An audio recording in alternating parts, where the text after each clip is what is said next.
Ito pinakamasarap. Tandaan mo to. Lahat ng sasabay na sumakay sa aeroplano ng 150, paglapag natin, multi-millionaire tayo lahat.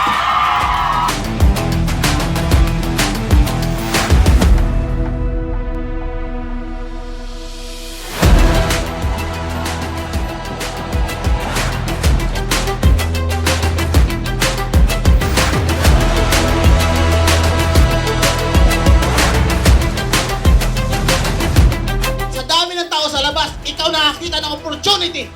Hindi iba. Ibig sabihin, chosen ka. Ikaw ang napili para putulin lahat ng kahirapan sa pamilya mo.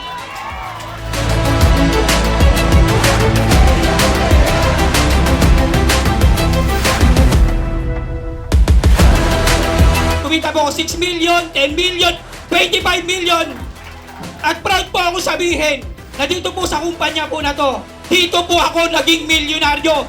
Gagawin ko lang din naman to. Kukunin ko na yung pinakamalaking resulta. Nagtapuan ako ng buong kumpanya!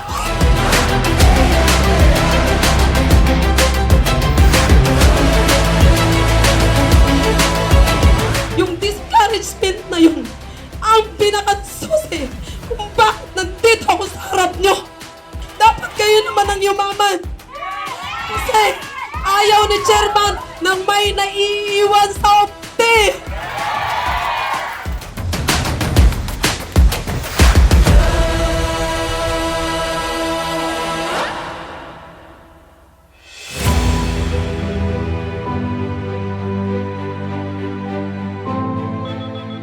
Ang daming yumugyug dito.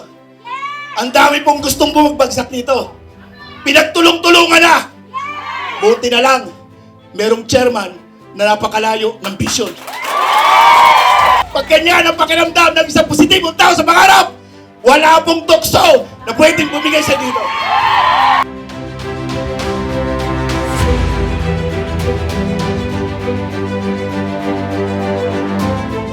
Pag sinabing commit, commit. Pag sinabing training, training. Pag sinabing mag-invite, mag-invite. Tama? Dapat lahat ng ginagawa mo may kinalaman sa pag-network mo. Makakaasa ba kami na magkukumit kayo? Makakaasa ba kami na magkukumit lahat kayo?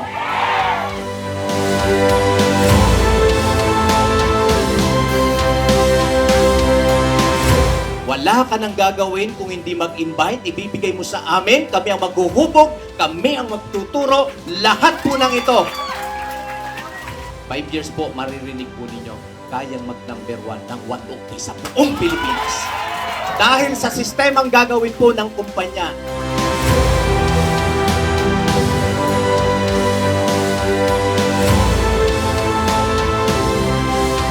Hindi po pwede na napaliw ka rito ngayong gabi, hindi mo i-share sa maraming tao! Kailangan i-share mo ito, yung magandang balita ng 150 sa buong Pilipinas!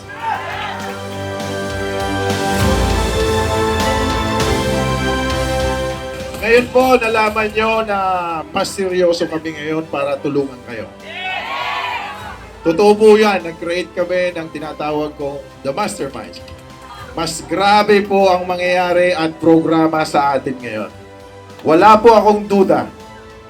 Ito po ang tinatawag kong second wave ni 150!